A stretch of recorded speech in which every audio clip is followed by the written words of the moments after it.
ప్రభుని యేసుక్రీస్తు నామములో మీకు అందరికి మరొకసారి వందనాలండి. మన యొక్క ఆరాధనలో కృత నిబంధన సంగతులను గుర్తించి గ్రహించి ఆలోచన చేసి దాని ప్రకారం మనం బ్రతకవలసిన వారమై ఉన్నాము. అందులో ప్రాముఖ్యంగా ప్రకటన గ్రంథంలోని సంగతులను మనం పరిశీలన చేస్తూ ఉన్నాం. మ్యూట్లో పెట్టండి మనక్క గారు, మ్యూట్లో పెట్టండి, మ్యూట్లో పెట్టాలి మీరు.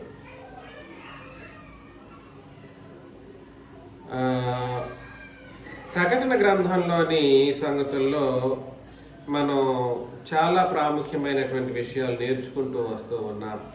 7 ముద్రలను విప్పే కోణంలో 7 ముద్రలు 6 ముద్రలు విప్పినప్పుడు ఏం జరిగింది, 7వ ముద్రను విప్పుతున్నప్పుడు ఏం జరుగుతుంది, 7వ ముద్రను విప్పినప్పుడు 7 బోరలు దేవదూతలు, చాలా విషయాలు ఇవన్నీ మనం చూసుకుంటూ 7వ బోర ఊదేంత వరకు ఏమేమి జరగబోతుందో మనం ఆలోచన చేస్తాం. కాకపోతే అందులో భాగంగా 5వ బోర ఊదేటప్పుడు ఏం జరగబోతుంది అనే విషయాన్ని ప్రకటన గ్రంథం 9వ అధ్యాయంలోని సంగతులను మనం పరిశీలన చేయబోతున్నాం. ఇవాళ 8వ అధ్యాయంలో చాలా విషయాలు నేర్చుకున్నాం. ప్రకటన 9లో ఏంటిది సంగతి?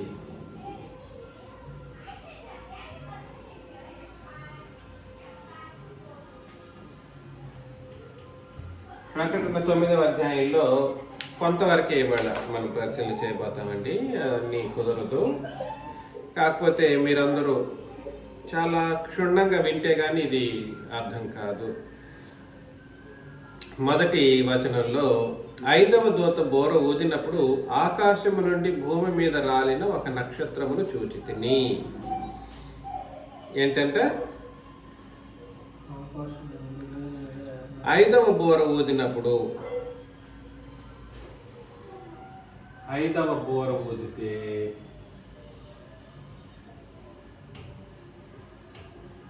ఊదినప్పుడు ఆకాశం నుండి ఏం పడిందంట? రాలి పడిందంట. నక్షత్రం అనేది వాస్తవానికి భూమి కంటే కొన్ని వందల వేల రెట్లు పెద్దవి నక్షత్రాలు. ఏమి చెప్పాను? భూమి కంటే కొన్ని వేల రెట్లు కూడా పెద్దవి ఉన్నాయి. అలాంటి పెద్దదైనటువంటి నక్షత్రం భూమి మీద పడుతుందా అంటే అది ఉపమాన భాష. అదేం భాష? ఉపమాన భాష. అయితే అక్కడ మీరు అలా మాట్లాడడానికైన ప్రయత్నం చేస్తున్నటువంటి పరిస్థితుల్లో నక్షత్రము భూమి మీద పడుతుంది అనే మాట దేన్ని సూచిస్తుందంటే భూమి యొక్క నాశనం ఏ విధంగా జరగబోతుందనే విషయాన్ని అక్కడ మాట్లాడడం అనేది మనం గుర్తుంచుకోవాలి. భూమి నాశనం గురించి మాట్లాడుతున్నాడు. భూమి మీద ఒక నక్షత్రం రాలిందంటే భూమి నాశనం అయ్యే ఒక పరిస్థితి అని అర్థం అన్నమాట. అయితే అగాధం యొక్క తాళపు చెవి అతనికి ఇవ్వబడెను. ఏమిటంటే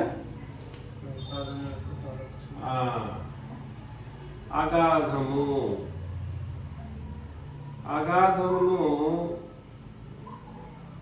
బాటంలెస్ పిట్ అంటారు. బాటంలెస్ పిట్ లేదంటే అబిస్, ABYSS అబిస్, లేదా దీన్ని తెలుగులోని ఇతర మాటలతో చెప్పాడు, కటిక చీకటి కలిగినటువంటి బిలము. కటిక చీకటి గల బిలము. ఇలాంటి పదజాలాలు ఉపయోగించబడింది.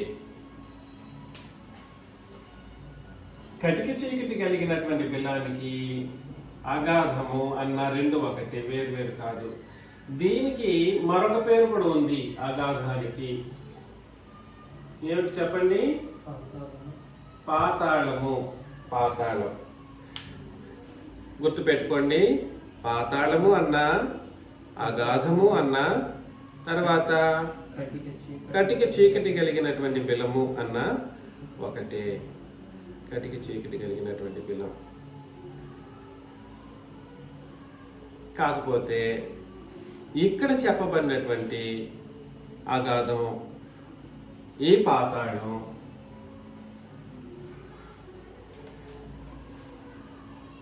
ఒక ప్రదేశాన్ని సూచిస్తుంది. అన్ని సందర్భాల్లో పాతాళం అంటే పాతాళాన్ని కేవలం దీన్నే సూచించదు. ఎందుకు సూచించదు అని అంటే చాలా విషయాలు మనం పరిశీలన చేయాలి. ఒకసారి 2వ పేతురు పత్రికలో 2వ అధ్యాయం 4వ వచనాన్ని మనం చదివినప్పుడు, 2వ పేతురు పత్రిక 2వ అధ్యాయము 4వ వచనం చదివినప్పుడు, దేవదూతలు పాపము చేసినప్పుడు దేవుడు వారిని విడిచిపెట్టక పాతాళ లోకము అని అన్నాడు. చూడండి, నేను దీన్ని అగాధమైన దాన్ని పాతాళం అని రాశాను. అగాధమనే దాన్ని పాతాళం అని రాశాను. అర్థమవుతుందా? కానీ ఇక్కడ ఏమంటున్నాడంటే పాతాళ లోకం ఒకటి ఉందంట. ఈ పాతాళ లోకమందలి అగాధం, ఈ పాతాళ లోకమందలి అగాధం ఒకటి ఉంది. అంటే ఇది మొత్తాన్ని పాతాళ లోకం అంటే పాతాళ లోకమందలి అని అంటే దీని లోపల ఏముంది? ఈ కటిక చీకటి కలిగినటువంటి బిలం ఉంది. ఇందులో ఎవరు ఉంటారు? పాపము చేసిన దేవదూతలు ఉంటారు.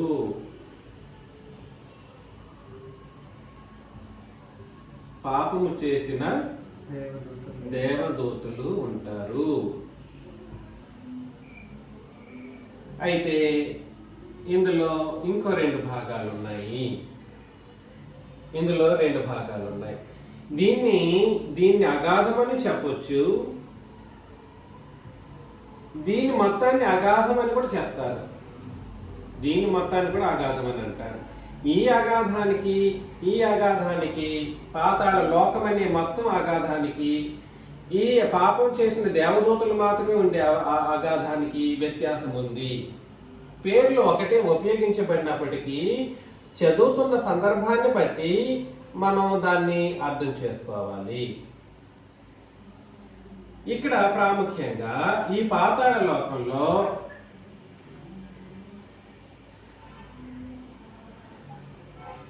రెండు భాగాలు ఉన్నాయని అన్నాను. అందులో విశ్రమించు చోటు పరిశుద్ధులు, ఎవరైతే పరిశుద్ధులుగా ఉండి చనిపోయారో, భౌతికంగా నిద్రించారో వాళ్ళందరూ ఈ అగాధంలోనికి వెళ్తారండి, లేదా ఈ పాతాళ లోకంలోనికి వెళ్ళిపోతారనమాట. దాంట్లో విశ్రాంతి చోటు అని అంటారు, విశ్రాంతి. అయితే పరిశుద్ధులుగా కాని పాపులందరూ ఎక్కడికి వెళ్తారు? యాతన చెందు స్థలము.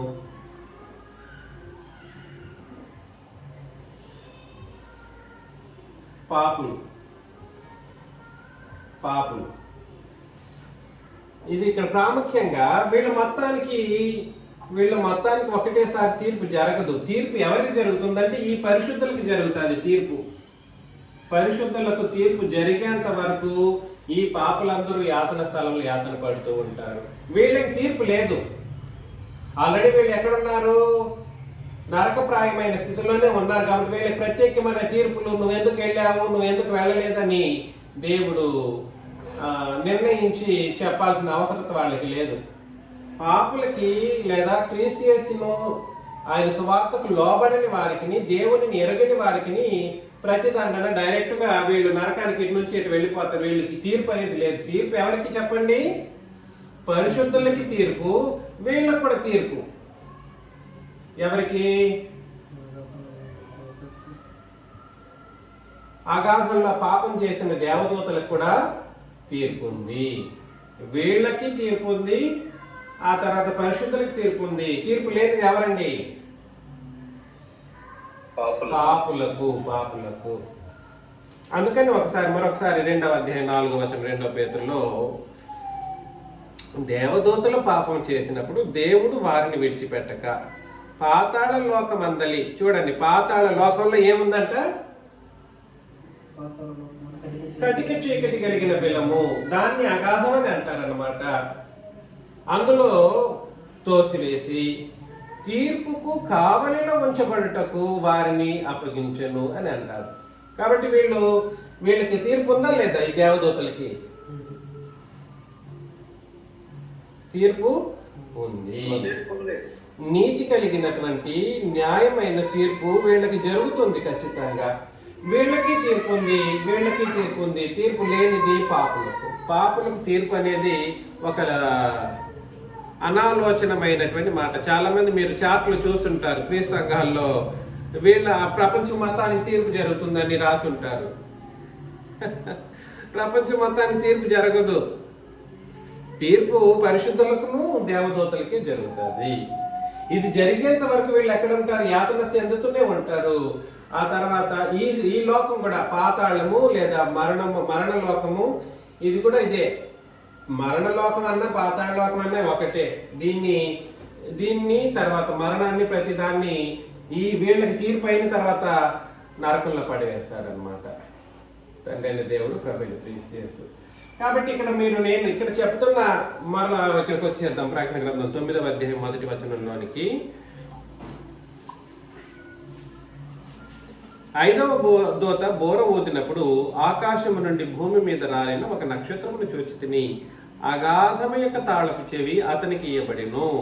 5వ దూతకు బోర ఊదినప్పుడు ఏం జరిగిందండి? అగాధం యొక్క తాళపు చెవి అతనికి ఇవ్వబడింది. అగాధం యొక్క తాళపు చెవి ఎందుకు ఇవ్వబడింది అని అంటే, ఇక్కడ బంధించబడిన దేవదూతలు వదిలిపెట్టడం కొరకు కాదు. వీళ్ళని వదిలేస్తే ఇంక మొత్తం క్లోజ్ అయిపోతుంది. నరకంలో పడవేయబడడం కొరకు కాదు. అగాధం యొక్క తాళపు చెవి అతనికి ఇవ్వబడిను. అతడు అగాధమును తెరవగా పెద్ద కొలిమిలో నుండి లేచు పొగ వంటి పొగ ఆ అగాధముల నుండి లేచును అని అన్నాడు అనమాట. కాబట్టి ఈ అగాధం నుండి నేరుగా ఈ అగాధం కొలిమిలాగా మండుతూ ఉందంట. కొలిమి అంటే మీకు తెలుసో తెలీదో, అసలు చాలా చాలా తీవ్రమైన 1000 డిగ్రీల సెల్సియస్ కొలిమిలో 1000 డిగ్రీల సెల్సియస్ కూడా ఉంటుంది. మీకు అంటే మీరు ఎవరన్నా ఏమంటారు, పింగాణి చేస్తారు చూడండి. ఆ కొలిమిలో 1200 డిగ్రీల సెల్సియస్ ఉంటేనే కానీ పింగాణి ఉత్పత్తి అవ్వదు. 1000 నుండి 1200 డిగ్రీ సెల్సియస్ అంటే అది సామాన్యమైనటువంటి వేడి కాదు. కాకపోతే ఇక్కడ దేవుని లెక్కలో కొలిమేనంటే మనం ఊహించలేనంత. అర్థమవుతుందా? దేవుని పరిభాషలో కొలిమి అన్నప్పుడు అది అత్యంత తీవ్రమైనటువంటి ఉష్ణోగ్రతను కలిగి ఉంటుంది. కాబట్టి ఆ కొలిమిలో నుండి లేచు పొగ వంటి పొగ ఆ అగాధములో నుండి లేచును. ఇక్కడ నుండి లేస్తుందంట పొగ. ఈ పొగ కొలిమిలో నుండి లేచి పొగ వంటి పొగ అగాధములో నుండి లేచును. ఆ అగాధములోని పొగ చేత సూర్యుని వాయుమండలమున చీకటి కమ్మెను. ఇక్కడ నుండి కాదు, ఇక్కడ యాతనే లేదు. ఈ కీస్ ఇది ఎక్కడి నుండి వచ్చిందని అంటే, దీనికి కీ ఉంది, దీనికి తాళపు చెవి ఉంది. ఇది ఓపెన్ చేసినప్పుడు ఇందులో వీళ్ళు బాధపడుతున్నటువంటి బాధ లాంటిది ఈ దేవదూతలు, పాపం చేసిన దేవదూతలు పొందే బాధ లాంటి పొగ పైకి లేస్తా ఉందంట. అది ఆ పొగ దేన్ని సూచిస్తుందంటే బాధను, వేదనను సూచిస్తుంది. పొగ బాధను, వేదనను సూచిస్తుంది. సూర్యుని వాయుమండలమున చీకటి కమ్మెను. మొత్తం చీకటి అయిపోయింది. ఇందులోని చీకటి మొత్తం అంటే ప్రకృతిని కబలించింది అని అర్థం అన్నమాట. ప్రకృతిని కబలించింది. కాకపోతే ఈ అగాధం యొక్క స్థితిని మీరు అర్థం చేసుకోవాలి.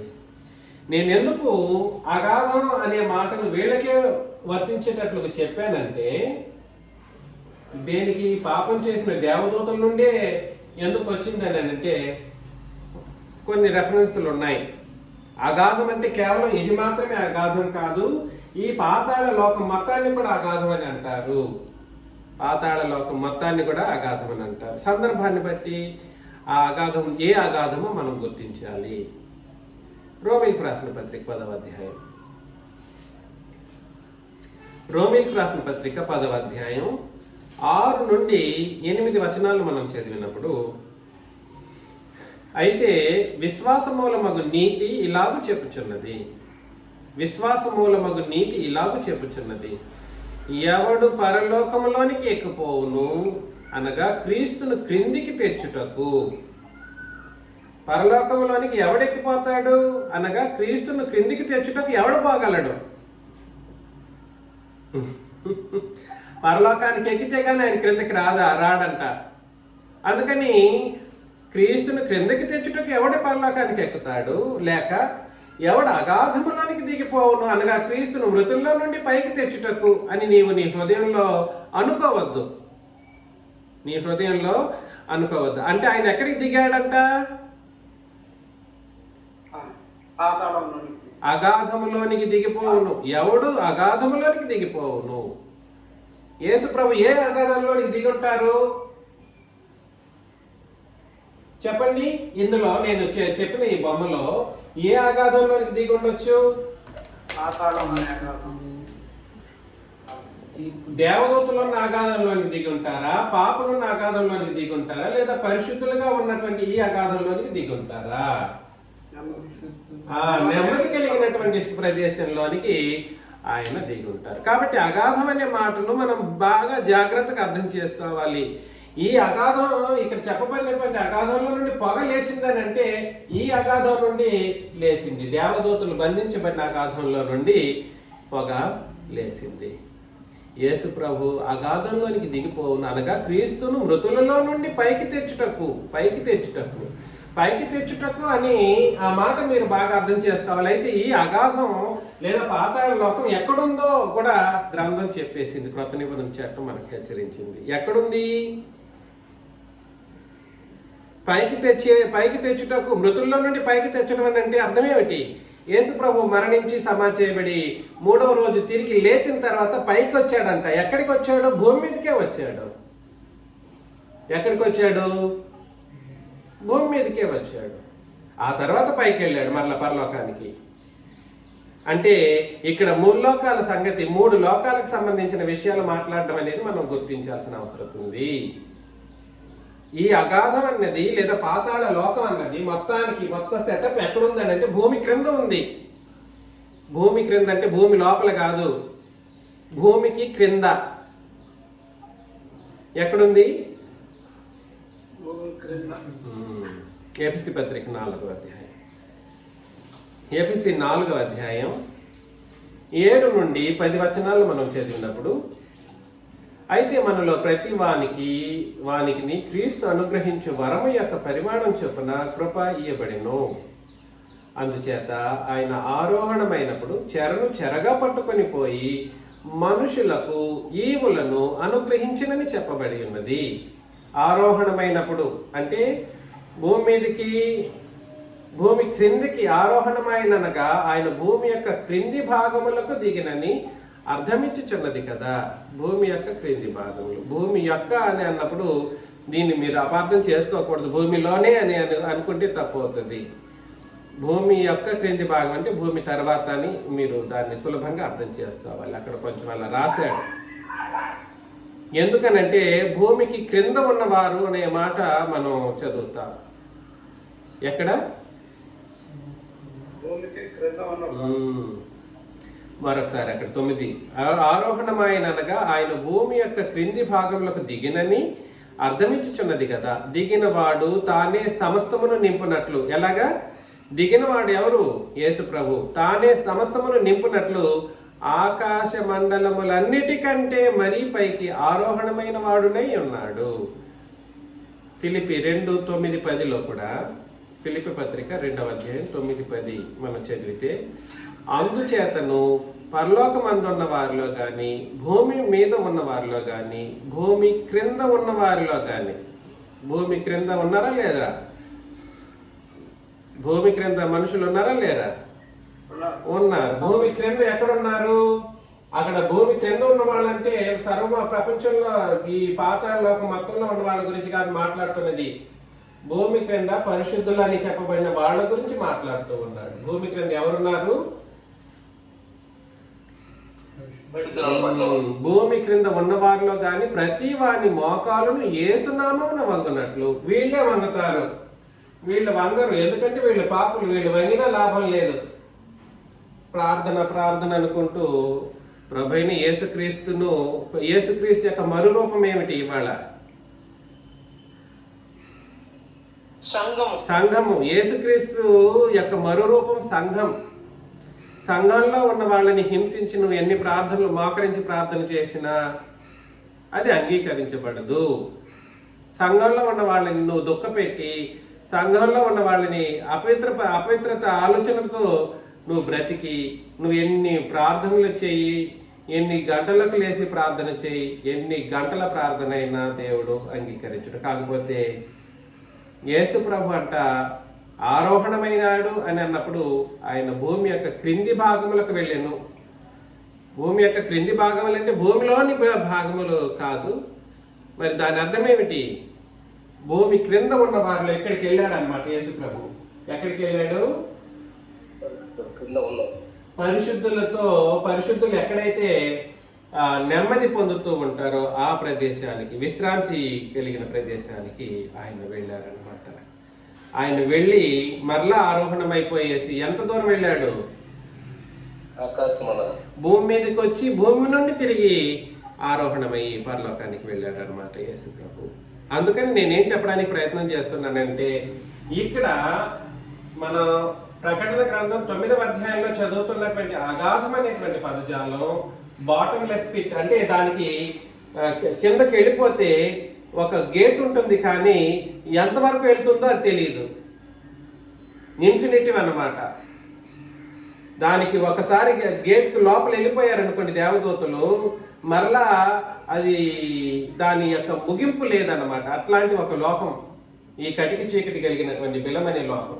ఇది బిలమే తెలుస్తుంది, కానీ లోపలికి వెళ్ళిపోయిన తర్వాత అది ఎక్కడుందో, ఎంత పెద్దదో ఎవరూ గుర్తించలేనంత పెద్దదిగా ఉంటుంది. అలాగా ఈ బాటమ్లెస్ పిట్ లేదా అబిస్ అని చెప్పబడినటువంటి ఈ కటిక చీకటి కలిగినటువంటి బిలం గురించి ఇక్కడ మాట్లాడటం జరిగింది. అగాధములు తెరవగా, మరలా 9వ అధ్యాయం 2వ వచనం, అతడు అగాధములు తెరవగా పెద్ద కొలిమిలో నుండి లేచి పొగ వంటి పొగ అగాధముల నుండి లేచెను. ఆ అగాధములోని పొగ చేత సూర్యుని వాయుమండలమున చీకటి కమ్మెను. అంటే సూర్యుడినే చీకటి కమ్మేసిందంటే ఇది ఎంత పెద్దదై ఉండాలి అంటే అర్థం ఏమిటనంటే, నాశనానికి ఈ అగాధంలో నుండి కార్యాలు జరిగించబడతాయి. భూమి యొక్క నాశనం దేని నుండి ప్రారంభమవుతుంది?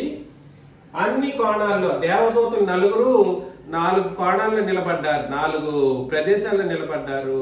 ఈ బోర్లు ఊదినప్పుడు ఒక్కొక్క విధానంలో ఒక్కొక్క పరిస్థితులు భూమి యొక్క నాశనం కలిగించబడుతూ వస్తూ ఉండడం మనం గమనిస్తూ ఉంటాం.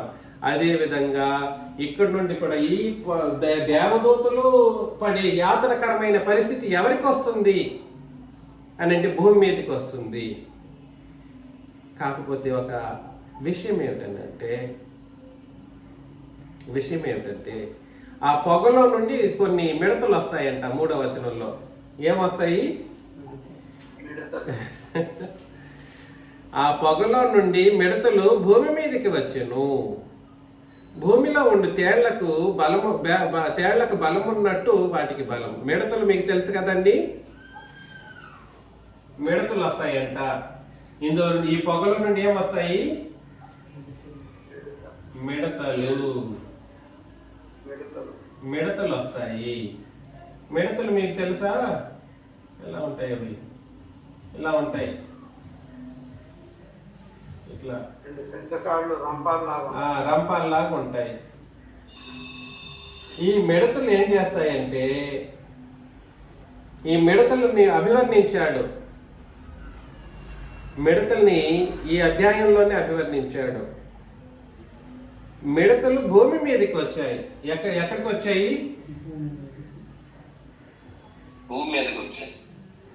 మీకు అందరికీ తెలుసు, భూమి మీద అంటే మనం కాదు. ఏం చెప్పాను? అది భూమి మీద అంటే మనము కాదు, అంటే క్రొత్త నిబంధన సంఘంలో ఉన్న వాళ్ళు కాదు. మీరు నెమ్మదిగా ఊపిరి పీల్చుకోవచ్చు. భూమి మీదకి మిడతలు వస్తాయంట. భూమిలో ఉండు తేళ్లకున్నట్టు బలము దీనికి ఉంది. దేంతో పోలుస్తున్నాడో చూడండి. ఒకటి, ఇది భూమి మీదకి వస్తుంది. ఈ భూమి మీద సంఘం అనే వాళ్ళు లేరు. అయితే దీని యొక్క అభివర్ణన ఎలా ఉందో గమనించండి. ఇది ఎలా ఎలాంటి బలము దీనికి ఉందంటే తేళ్లకున్నంత బలం ఉందంట. తేళ్లకున్నంత బలం ఉంది. ఒకటి. రెండు, కిందకి వెళ్దాం. మరియు ఆగండి.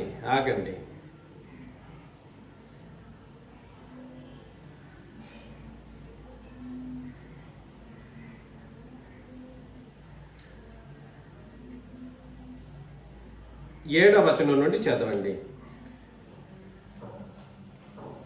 ఆ మిడతల రూపం ఎలా ఉంది? బలమేమో తేళ్లకున్నంత, రూపములు ఎలా ఉన్నాయి? యుద్ధమునకు సిద్ధపరచబడిన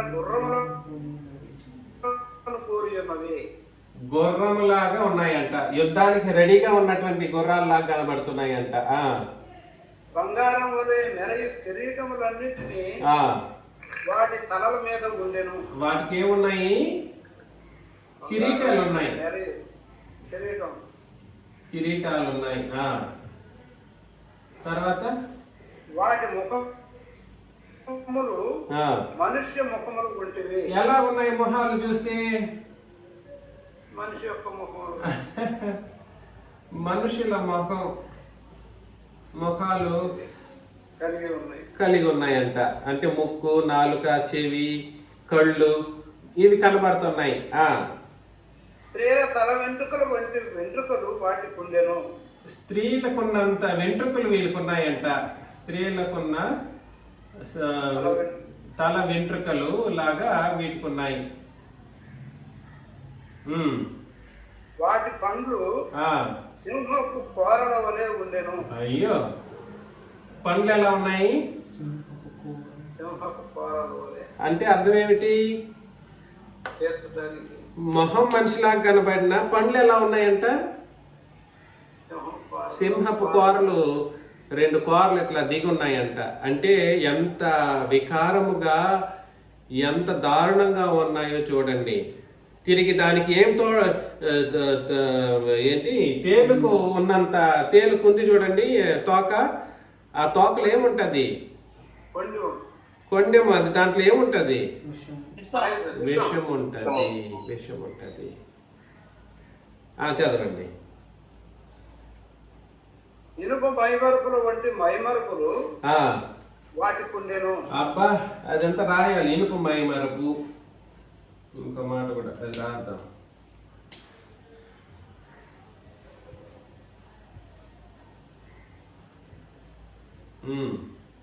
వాటి రెక్కల చెప్పుడు యుద్ధమునకు పరుగెత్తునట్టి విస్తారమైన గుర్రపు రథముల ధ్వని వలె ఉండెను. అవును. తర్వాత తేళ్ల తోకల వంటి తోకలను, తేళ్ల తోకలు ఉన్నాయి. పండ్లును వాటికి ఉండెను. తేళ్ల యొక్క తోకలు. తర్వాత ఏం పండ్లు? 5 నెలల వరకు ఉండండి. తేళ్ల తోకల వంటి తోకలు, కొండ్లును వాటికి. కొండ్లు, తోకలు ఏమున్నాయి? కొండ్లు ఉంటాయి. కొండ్లు ఏముంటాయి అంటే విషం ఉంటాయి. అలాంటి ఒక వికారమైనటువంటి ఈ మిడతలు అన్నప్పుడు 1, 2 కాదు, కోటాను కోట్ల మిడతలు ఇందులో నుండి బయటకు వస్తాయంట. దేంట్లో నుండి? అగాధము నుండి. అంటే అర్థం ఏమిటంటే తట్టుకోలేని బాధ కలిగించే అంత పరిస్థితుల్లో అవి భూమి మీదకి వస్తాయి. మిడతలు అంటే మిడతలు కాదు. మిడతలు కాకపోతే మరి ఎలా ఉన్నాయి? మనిషి రూపము. కోరలేమో సింహపు కోరలు, కొండెములేమో తోక. దేని తోక? తేళ్ల తోకలు. అందులో కొండెల్లో విషము. ఒక అత్యంత దారుణమైనటువంటి పరిస్థితుల్లో వాటికి తల వెంట్రుకలు ఉన్నాయంట, మనిషి ముఖం కనబడుతుందంట, రూపం చూస్తేనేమో గుర్రముల్లాగా కనబడుతున్నాయంట, తేళ్లకున్న బలము వాటికి ఉన్నాయంట. మీరు దయచేసి గుర్తించండి, ఇది ఎక్కడికి పంపించబడ్డాయి అంటే భూమి మీదకి పంపించబడతాయి, భూమి మీదకి పంపించబడతాయి. చదువుతా మరలా పైకి వెళ్ళిపోదామండి. 3వ వచనం. ఆ పొగలో నుండి విడుదల భూమి మీదకి వచ్చెను. భూమిలో ఉండు తేళ్లకు బలం ఉన్నట్టు వాటికి బలం ఇయ్యబడింది. మరియు నొసళ్ళ యందు దేవుని ముద్ర లేని మనుషులకే తప్ప. అండర్లైన్ చేసుకోండి సుమి, మనకు సంబంధించిన మాట అది. నొసళ్ళ యందు దేవుని ముద్ర లేని మనుషులకే తప్ప భూమిపైన గడ్డికైనను ఏ మొక్కలకైనను మరి ఏ వృక్షముకైనను హాని కలుగకూడదని వాటికి ఆజ్ఞ ఇయ్యబడిను. భూమిలాగే ఉంటది. దేవుని ముద్ర లేని ప్రజలు ఎవరు అని అంటే భూనివాసులు. దేవుని ముద్ర లేని ప్రజలు ఎవరు? భూనివాసులు. మనమైతే మన నొసళ్ళ యందు ఏమున్నాయి? దేవుని యొక్కయు గొర్రెపిల్ల యొక్కయు ముద్ర. అది దయచేసి ఆలోచన చేయండి. ఎవరెవరైతే దేవుని ముద్రను ప్రభు ముద్రను కలిగి ఉండరో వాళ్ళ మీదకి వస్తాయంట. చెట్లు పుట్టలకి ఏమి కావు, అవి బాగానే ఉంటాయి. మిడతలు మామూలుగా చెట్లలో ఆకుల్ని తినేస్తూ ఉంటాయి. దానికోసం తయారు చేయబడిన మిడతలు కావు ఇవి. మరి ఎవరి కోసం తయారు చేయబడిన మిడతలు? భూనివాసుల కోసం తయారు చేయబడిన మిడతలు. ఇనుపపు ఇది ఉన్నాయంట. మ్యూట్లో పెట్టండి. ఇనుపపు ఏముంటాయి?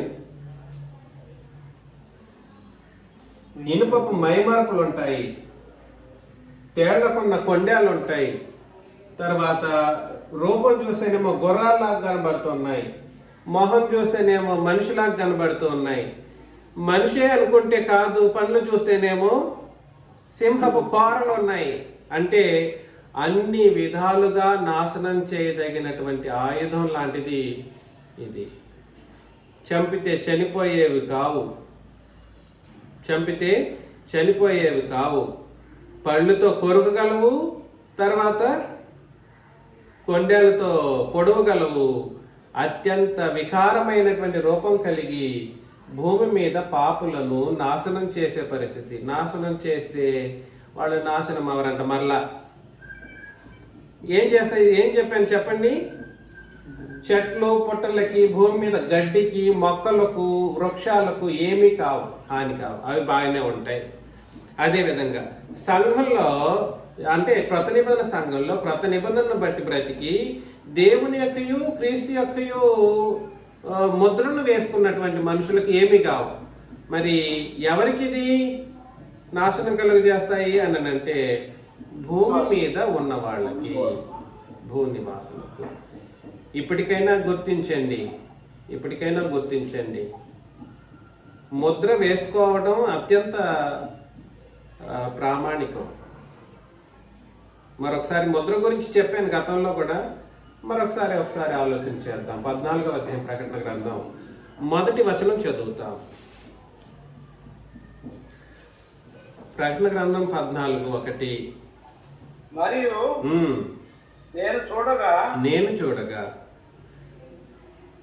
ఇదిగో ఆ గొర్రెపిల్ల సీయోను పర్వతం మీద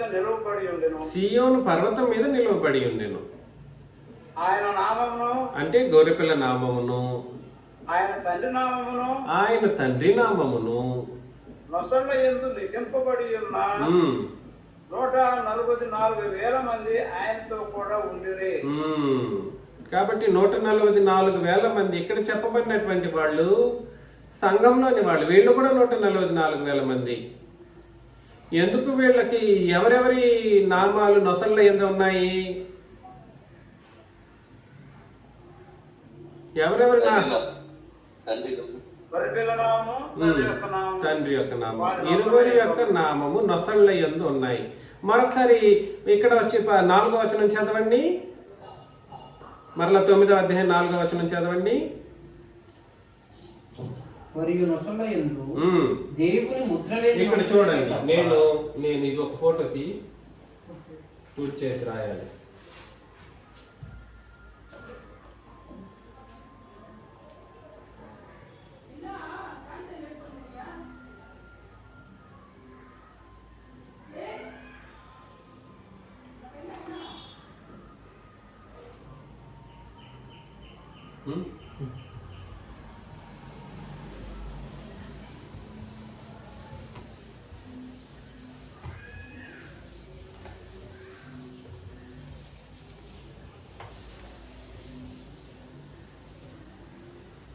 మీరేం చూసారంటే 14:1లోనేమో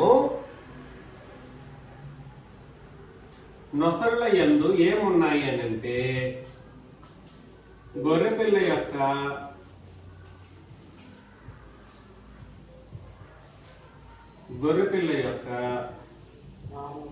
నామము ప్లస్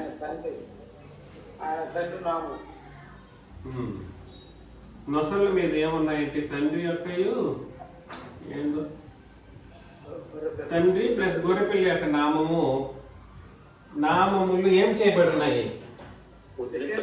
లిఖించబడి ఉన్నాయి. ఏం చేయబడి ఉన్నాయి?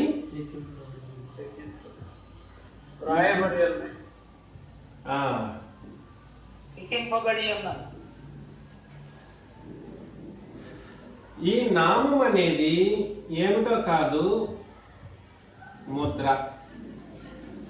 నామం అనేది ఏమిటి? ముద్ర. మరొకసారి ఇప్పుడు ఇక్కడ 4వ వచనం చదువుతాం. 9:4లో మరియు నొసళ్ళ యందు దేవుని ముద్ర లేని కాబట్టి నామము అనేది నామం లిఖించబడ్డ నొసళ్ళ మీద తండ్రి యొక్కయు గొర్రెపిల్ల యొక్కయు నామము లిఖించబడ్డం అన్నా నొసళ్ళ మీద దేవుని యొక్క ముద్ర వేయడం అన్న రెండు ఒకటే. నామం లిఖించబడటమా ముద్రించబడటం రెండు ఒకటే, వేరు వేరు కాదు. ముద్ర అంటే ఇప్పుడు దేన్ని సూచిస్తుంది చెప్పండి? ఇద్దరి యొక్క నామాన్ని సూచిస్తుంది.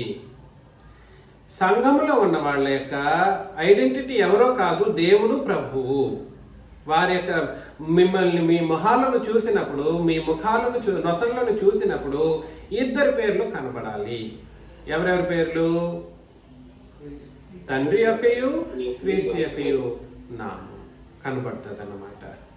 మరలా 20వ అధ్యాయం 4వ వచనం ఒకసారి చదువుతాం చూడండి. 20వ అధ్యాయం 4వ వచనం. నేను ఎందుకు ఇక్కడ మీరు తప్పు చెప్తున్నారు? 4వ వచనంలో దేవుని ముద్ర మాత్రమే రాయబడి ఉంది, మరి క్రీస్తు ముద్ర లేదని అనుకోగలరు. 4వ వచనంలో 9:4లో దేవుని ముద్ర లేని మనుషులకు కదా ఇవి జరుగుతాయి. దేవుని ముద్ర లేని మనుషులకు ఈ వికారమైనటువంటి మిడతలు వచ్చి నాశనం కలుగు చేస్తాయి. ఇటు తిరిగితే కొండేలతో పొడుస్తాయి, ముందు చూస్తేనే కోరలతో కొరుకుతాయి. అవునా కాదా? అలాంటి పరిస్థితి దేవుని ముద్ర లేదు అని అన్నాడు, కానీ క్రీస్తు ముద్రని గురించి చెప్పట్లేదు కదా అని మీరు అనొచ్చు. దానికి ఆన్సర్ నేను చెబుతున్నాను. ప్రకటన గ్రంథం 20వ అధ్యాయం 1 నుండి చదువుతాను 4 వరకు. మరియు పెద్ద సంఖ్యలో చేత పట్టుకొని 22 అండి, క్షమించండి, 22 1 నుండి. స్ఫటికం వలె మెరైనట్టి జీవజలమున నది దేవుని యొక్క గొర్రెపిల్ల యొక్క సింహాసనం వద్ద నుండి. ఎవరు? దేవుని యొక్క గొర్రెపిల్ల యొక్క అంటే ఎవరెవరు వాళ్ళు? ఇద్దరు, తండ్రి క్రీస్తు. చదివేసేయండి. ఆ పట్టణపు రాజవీధి మధ్యను ప్రవహించుట ఆ దూత నాకు చూపెను. ఆ నది యొక్క ఈవలను ఆవలను జీవవృక్షం ఉండెను. అది నెలకు ఫలించుచు 12 కాపులు కాయను. ఆ వృక్షం యొక్క ఆకులు జనములను స్వస్థపరుచుటకై వినియోగించును. ఇక మీదట శాపగ్రస్తం ఏదైనయు దానిలో ఉండదు. దేవుని యొక్కయు గొర్రెపిల్ల యొక్కయు సింహాసనం దానిలో ఉండును. మరలా ఏం చెప్పాడు? దేవుని యొక్కయు గొర్రెపిల్ల యొక్కయు ఇద్దరే అన్నాడా? అన్నాడు. తర్వాత ఆయన దాసులు ఆయనను సేవించు. మరలా ఆయన అంటున్నాడు ఇద్దరు కూర్చుంటున్నారు, ఇద్దరి గురించి మాట్లాడుతూ ఉన్నాడు. మళ్ళా ఆయన అంటున్నాడు ఆయన దాసులు ఆయనను సేవించుచు ఆయన ముఖదర్శనం చేయుచుందురు. ఆయన నామము అది. కాబట్టి మీరు అపార్థం చేసుకోవద్దండి. దేవుని ముద్ర అని అంటే ఖచ్చితంగా ఇద్దరి ముద్ర ఉన్నదే దేవుని ముద్ర, వేరేది కాదు. ఇద్దరిది. ఎవరెవరిది? తండ్రి యొక్కయు క్రీస్తు యొక్కయు నామం కలిగినటువంటి ముద్ర దేవుని ముద్ర. తండ్రి యొక్కయు పాత నిబంధన సందర్భం వచ్చినప్పుడు దేవుని ముద్ర అంటే కేవలం తండ్రి ముద్ర మాత్రమే. ఏం చెప్పాను? పాత నిబంధన సందర్భం గతంలో 8వ అధ్యాయంలో మనం చదివినప్పుడు కూడా తండ్రికి సంబంధించిన ముద్ర మాత్రమే వేయబడినటువంటి ప్రజలు ఆ ఇశ్రాయేల్లో ఎన్నుకొనబడినటువంటి పరిశుద్ధులు. అది వేరు. మరలా ఇక్కడ క్రొత్త నిబంధన సందర్భానికి సంబంధించి దేవుని ముద్ర అంటే ఖచ్చితంగా ఎవరెవరి ముద్ర దేవుని ముద్రగా గుర్తించాల్సిన అవసరం ఉంది. తండ్రి యొక్కయు గొర్రెపిల్ల యొక్కయు నామము వాళ్ళ నొసళ్ళ యందు లిఖింపబడినటువంటి ఒక పరిస్థితి ఉంటుంది. ఎవరైతే ఇద్దరి యొక్క నామాన్ని తమ నొసళ్ళ యందు ముద్రించుకొని ఉంటారో వాళ్ళు ఖచ్చితంగా ఆ మిడతల నుండి తప్పించు. మిడతలు ఏం చేస్తాయి? ఇట్లా పిసికేస్తే కూడా చనిపోతాయని మీరు అనుకోగలరేమో. మీరు పిసికితే చనిపోయేటువంటివి కావు అవి. మీ చేతికి తగిలితే కొరికేస్తాయి. కొరకడం మాత్రమే కాదు, విషంతో నింపుతాయి అన్నమాట. తట్టుకోలేనంత పరిస్థితి. కానీ చనిపోరంట. 5వ వచనం ఇక్కడికి వచ్చేద్దామండి. 5వ వచనం. మరియు వారిని అది చావరు. అవి పొడిచినంత మాత్రాన, అవి కొరికినంత మాత్రాన చావు రాదు. చంపుటకు అధికారం ఇవ్వబడలేదు. కానీ 5 నెలల వరకు బాధించుటకు వాటికి అధికారం ఇవ్వబడను. వాటి వల్ల కలుగు బాధ తేలు మనుష్యుని పుట్టినప్పుడు బాధ వలె ఉంటుంది. ఎంత బాధాకరమైన పరిస్థితి అంటే తట్టుకోలేనంత బాధ అన్నమాట. అంత బాధలు కలుగుతాయి. వాస్తవానికి తేళ్ళు పుట్టినంత అని తేలు, మిడతలు, ఇవి కొరకడం ఇవన్నీ కాదు. దాని మొత్తాన్ని 6వ వచనంలో చెప్పేస్తున్నాడు. 6వ వచనం. ఆ దినములలో మనుష్యులు మరణమును వెతుకుతురు గాని, అంటే చచ్చిపోతే కూడా బాగుంటుంది అనే అంత బాధని ఇన్ని విషయాలుగా చెప్పుకుంటూ వచ్చాడు. ఏంటంటే అది మరణాన్ని వెతికే అంత బాధ.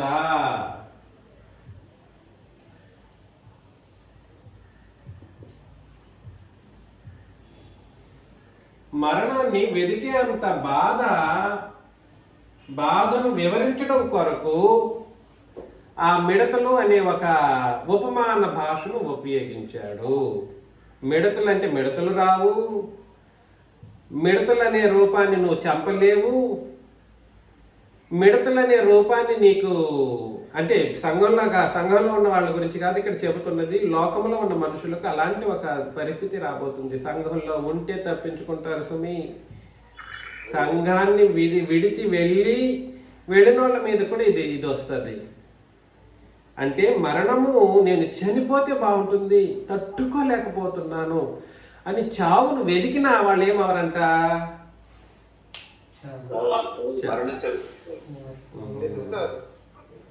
వెతుకరు కానీ అది వారికి దొరకదు. చావవలెనని ఆశపడుదురు కానీ మరణము వారి యొద్ద నుండి పారిపోతుంది. అంటే అత్యంత దారుణమైనటువంటి బాధ వేదనలతో కూడిన జీవితం నింపబడతాయంట. అందుకని నేనేం చెప్పడానికి ప్రయత్నం చేస్తున్నానంటే ఈ మరణమును వెతికే బాధ ఈజ్ ఈక్వల్ టు అగాధములోనున్న బాధ. అగాధంలో నుండి కదా వచ్చింది. అది ఎక్కడి నుండి వచ్చింది? అగాధంలో అగాధంలో నుండి వచ్చింది. Which is inter equal to దేవదూతలు పొందే అంత బాధ. ఇమాజిన్ చేయండి. ఆత్మగా ఉన్నప్పుడు పొందే బాధ కంటే ఉన్నప్పుడు పొందే బాధ చాలా తీవ్రమైనది. శరీరానికంటే ఆత్మలో ఉన్న బాధ తీవ్రమైనది. కానీ ఇక్కడ దేవదూతలు ఆత్మగా ఉన్నటువంటి ఈ తీవ్రమైనటువంటి బాధ ఈ పాపులకు దేవుడు అనుభవించేటట్లుగా చేసినప్పుడు వాళ్ళందరూ మరణాన్ని వెతుకుతారు. చచ్చిపోతే బాగుంటుంది, తట్టుకోలేకపోతున్నాను అన్నట్లుగా. కానీ వాళ్ళు చావరు. మిడతలంటే మిడతలు కాదు, పండ్లంటే పండ్లు కాదు, కూరలు కావు, అవన్నీ వివరిస్తూ వస్తున్నాడు. అవన్నీ ఉపమాన భాష. వాటన్నిటికీ ఆన్సర్ ఏమిటంటే ఈ దేవదూతలు పొందే బాధ, వేదనలతో సమానమైనటువంటి బాధను ఎవరు పొందుకుంటారంటే ఎవరి నొసళ్ళ యందు గొర్రెపిల్ల యొక్కయు తండ్రిని దేవుని యొక్క నామం రాయబడలేదో వాళ్ళకి ఇలాంటి ఒక బాధ. ఇది ఎప్పుడు జరుగుతుందండి? ఇప్పుడు ఏం జరగదు. అంటే యేసు ప్రభు రాకడకు ముందు సంగతులు అన్నమాట ఇవన్నీ. అలాంటి ఒక పరిస్థితులు ఏర్పడతాయి. తీర్పుకు ముందు జరిగే ఒక పరిస్థితి. భూమి నాశనమయ్యేటప్పుడు భూమి ఒక్క క్షణంలో నాశనం అయిపోదు. ఇలా కొంత బాధ, వేదనలు అనుభవిస్తూ చావాల్సినటువంటి పరిస్థితి. ఆ తర్వాతనే ఇవన్నీ అనుభవించిన తర్వాతనే యేసు ప్రభు యొక్క రాకడ జరుగుతుంది. భూమిని అంత సులభంగా నాశనం చేయడం. అర్థమవుతుంది నేను చెప్పేది? భూమి అంత యేసు ప్రభు ఇవాళ అంటే సంఘంలో వండుకుంటూ కూడా అత్యంత ప్రమాదకరమైనటువంటి జీవన విధానాన్ని కొనసాగిస్తూ ఉన్న వాళ్ళని సహితం వదిలిపెట్టడు. సంఘం జాగ్రత్త పడాలి.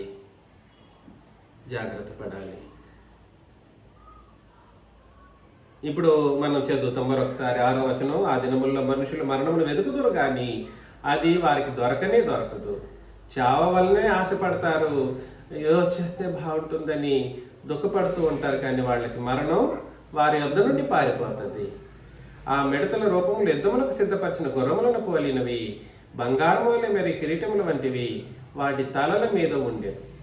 వాటి ముఖములు మనిషి ముఖముల వంటివి, స్త్రీల తల వెంట్రుకల వంటి వెంట్రుకలు వాటికి ఉండెను. వాటి పండ్లు సింహపు కోరల వలె ఉండెను. ఇనుప మైమరుపులు వంటి మైమరుపులు వాటికి ఉండెను. వాటి రెక్కల ధ్వని యుద్ధములకు పరిగెత్తున్నట్టు విస్తారమైన గుర్రపు రథముల ధ్వని వలె ఉండెను. తేళ్ల తోకల వంటి తోకలను కొండ్లును వాటికి ఉండెను.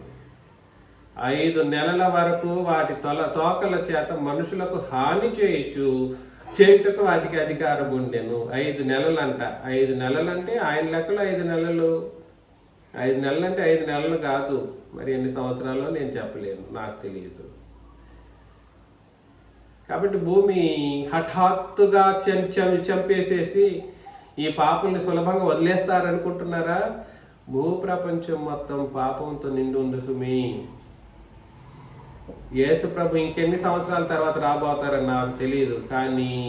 కానీ అది ఇప్పటికీ అలాంటి పరిస్థితులు ఎవరైనా అనుభవించాల్సిన పరిస్థితి వస్తే ఖచ్చితంగా అనుభవిస్తూ ఉండొచ్చు, మనం చెప్పలేము. 11 పాతాళపు దూత వాటిపైన రాజుగా ఉన్నాడు. ఏ దూత అండి? వేటిపైన రాజుగా ఉన్నాడు? మరలా చూడండి, పాతాళపు రాజు అని అన్నారు కదా. మిడతలు ఎక్కడి నుండి వచ్చాయి? అంటే అగాధము అన్న పాతాళము అన్న ఒకటే. అగాధం వేరు, పాతాళం వేరు కాదు. కాకపోతే పాతాళ లోకం అన్నది లోకంలో ఇవి ఉన్నాయి. పాతాళ లోకంలో ఏమున్నాయి? అగాధం ఉంది.